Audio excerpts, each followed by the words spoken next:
পশ্চিমবঙ্গে গ্রাম পঞ্চায়েতে নিয়োগের অফিসিয়াল বিজ্ঞপ্তি বেরিয়ে গেল। তোমরা দেখতে পাচ্ছ এখানে যে গ্রাম রোজগার সহায়ক পদে কিন্তু গ্রাম পঞ্চায়েতে নিয়োগের এই অফিসিয়াল বিজ্ঞপ্তি ইতিমধ্যে প্রকাশিত হলো।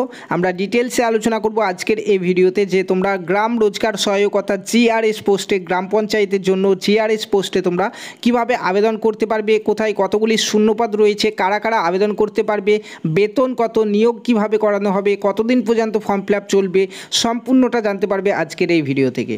তার জন্য ভিডিওটি প্রথম থেকে শেষ পর্যন্ত দেখবে এবং যারা প্রথমবার আমাদের চ্যানেলে এসছো তারা চ্যানেলটিকে সাবস্ক্রাইব করে নাও, যারা ফেসবুক থেকে দেখছো পেজটিকে ফলো করে নাও। তো তোমরা দেখতে পাচ্ছ এটি হচ্ছে অন স্ক্রিন অফিসিয়াল বিজ্ঞপ্তি, যেখানে বলা হয়েছে এঙ্গেজমেন্ট অফ গ্রাম রোজগার সহায়ক অর্থাৎ GRS under MGNREG on purely contractual basic to fill up the said post of two vacancy গ্রাম পঞ্চায়েত অফিস। ঠিক আছে, গ্রাম পঞ্চায়েত অফিসেই কিন্তু এই জিআরএস পোস্টে নিয়োগ করানো হচ্ছে। কারা কারা আবেদন করতে পারবে দেখে নাও। আবেদন করার জন্য এখানে যোগ্যতা বলা হয়েছে উচ্চ মাধ্যমিক পাস করতে হবে। উচ্চ মাধ্যমিকে আবার সাবজেক্ট থাকতে হবে তোমার সায়েন্স কিংবা ভোকেশনাল। সায়েন্স বা ভোকেশনাল নিয়ে তুমি যদি উচ্চ মাধ্যমিক পাস করে থাকো তাহলে তুমি এখানে আবেদন করতে পারবে। এবং এখানে বলা হয়েছে তোমার যে দেখতে পাচ্ছ যে তোমার ফিজিক্স এবং ম্যাথ কম্পালসারি সাবজেক্ট যেন তোমার থাকেই, ফিজিক্স এবং ম্যাথ যেন তোমার উচ্চ মাধ্যমিকে থাকেই। ঠিক আছে, এবং মিনিমাম 55% নাম্বার থাকতে হবে, তারপরেই তোমরা এখানে আবেদন করতে পারবে। সঙ্গে একটা কম্পিউটারের সার্টিফিকেট লাগবে 6 মাসের, মিনিমাম 6 মাসের কম্পিউটারের একটা সার্টিফিকেট থাকলে তোমরা এখানে আবেদন করতে পারবে। এজ লিমিটে বলা হয়েছে এখানে যে 18 থেকে 35 বছর বয়স পর্যন্ত তোমরা এখানে আবেদন করতে পারবে। বয়স ধরা হবে 26/5/2025 তারিখ অনুযায়ী। ঠিক আছে, তারপরে দেখো স্যালারি এখানে বলা হয়েছে 12,000 টাকা পার মান্থ এখানে কিন্তু স্যালারি তোমরা পেয়ে যাবে। আবেদন তোমাদেরকে অফলাইনে করতে হবে। এই নোটিফিকেশনের সঙ্গেই কিন্তু ফর্ম দেওয়া রয়েছে, সেই ফর্মটি ফিল আপ করে তোমাদের বিডিও অফিসে জমা করতে হবে। কী কী দিতে হবে ফর্মের সঙ্গে দেখো, মার্কশিট দিতে হচ্ছে উচ্চ মাধ্যমিকের। ঠিক আছে, তারপরে তোমাকে দিতে হবে মাধ্যমিকের অ্যাডমিট কার্ড, তার সঙ্গে কম্পিউটারের সার্টিফিকেট দিতে হবে এবং ভোটার কার্ড, ভোটার আইডি বা ইপিক কার্ড তোমাকে কিন্তু দিতে হবে। ঠিক আছে, তার সঙ্গে রেসিডেন্টিয়াল সার্টিফিকেট অরিজিনাল তোমাকে দিতে হবে এবং আধার কার্ড দিয়ে তোমাদের ব্লকে কিন্তু ফর্মটিকে জমা করতে হবে।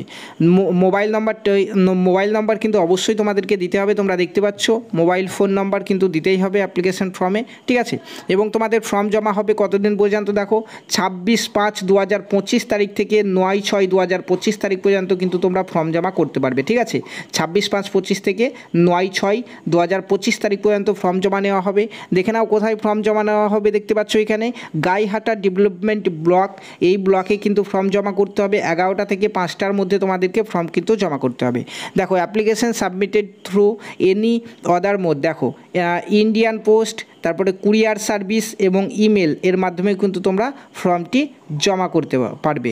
ঠিক আছে, তারপরে দেখো প্রসেস, এখানে রিক্রুটমেন্ট প্রসেসে তোমাদের বলা হয়েছে এখানে কোনো রকম লিখিত পরীক্ষা কিন্তু হবে না।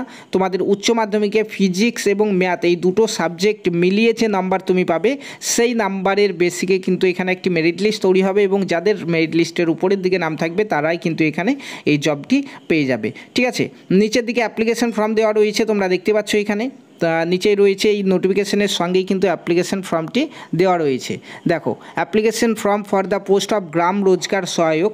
ঠিক আছে, তো এখানে তোমাদেরকে ফর্মটি কিন্তু ফিল আপ করতে হবে, নিজের নাম, বাবার নাম, ডেট অফ বার্থ, তারপরে জেন্ডার, অ্যাড্রেস সমস্ত কিছু দিতে হবে। এখানে কিন্তু এক কপি ছবি লাগিয়ে তোমাদেরকে এই ফর্মটি ফিল আপ করে কিন্তু এখানে একটি সিগনেচার করে তোমাদের ওই ব্লকে কিন্তু ফর্মটি জমা করতে হবে। ঠিক আছে, এই নোটিফিকেশনটি বেরিয়েছে আমাদের নর্থ 24 পরগনা জেলার তরফ থেকে। নর্থ 24 পরগনা জেলা দেখতে পাচ্ছ এখানে গাইহাটা ব্লক থেকে কিন্তু বেরিয়েছে দুটি পঞ্চায়েতের জন্য।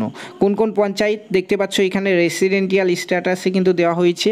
রেসিডেন্টিয়াল স্ট্যাটাস দেখো বলা হয়েছে এখানে যে তোমার গাইহাটা ডেভেলপমেন্ট ব্লকের কিন্তু স্থায়ী বাসিন্দা হতে হবে, তারপরে তুমি এখানে আবেদন করতে পারবে। তো দেখো এখানে গাইহাটা ডেভেলপমেন্ট ব্লকের কোন কোন পঞ্চায়েতে এই শূন্যপদ আছে তোমরা দেখতে পাচ্ছ এখানে যে ইচ্ছাপুর 2 এবং জলেশ্বর 2 গ্রাম পঞ্চায়েতে কিন্তু এই শূন্যপদ রয়েছে।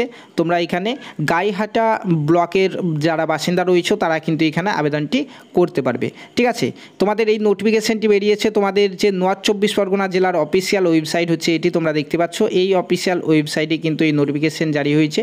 দেখো রিক্রুটমেন্ট নোটিশ ফর গ্রাম রোজগার সহায়ক block development office Gaighata north 24 Pargana 27/5/2025 তারিখে অর্থাৎ আজকের ডেটে বেরিয়েছে। ঠিক আছে, তোমরা এখান থেকেও কিন্তু ফর্মটি ডাউনলোড করতে পারো কিংবা এই ভিডিও ডেসক্রিপশন বক্সে আমাদের হোয়াটসঅ্যাপ গ্রুপের লিঙ্ক রয়েছে, সেখান থেকেও কিন্তু তোমরা এই নোটিফিকেশন সহ অ্যাপ্লিকেশন ফর্মটি ডাউনলোড করে নিতে পারো। ঠিক আছে, তো বন্ধুরা অন্যান্য জেলার এবং অন্যান্য ব্লক থেকে যারা ভিডিওটি দেখলে তোমাদের ব্লকের এবং জেলার নামটি অবশ্যই কমেন্টে জানাবে। তোমাদের জেলা তোমাদের ব্লকে যখনই এই নিয়োগের নোটিফিকেশন বেরিয়ে যাবে সবার আগে আমরা তোমাদেরকে ইনফর্ম করে দেবো। ধন্যবাদ।